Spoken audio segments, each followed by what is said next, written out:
बीड जिल्ह्यात पावसाने अद्याप समाधानकारक हजेरी लावली नसल्याने अनेक गावांमध्ये टँकरद्वारे पाणी पुरवठा सुरू आहे। वाढत्या पाणी टंचाईमुळे प्रशासनाने उपलब्ध जलस्रोतांवर विशेष लक्ष केंद्रित केले आहे।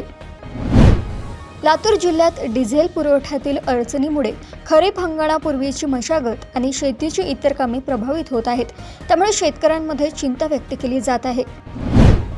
छत्रपती संभाजीनगर येथे अन्न व औषध प्रशासनाने भेसळयुक्त अन्नपदार्थ आणि अवैध गुटखा विक्री विरोधात विशेष तपासणी मोहीम हाती घेतली आहे। या मोहिमेद्वारे ग्राहकांच्या आरोग्याचे संरक्षण करण्यावर भर देण्यात येत आहे। नांदेड जिल्ह्यात नव्या शैक्षणिक वर्षासाठी सुरू करण्यात आलेल्या प्रवेश मोहिमेला पालक आणि विद्यार्थ्यांचा चांगला प्रतिसाद मिळत आहे।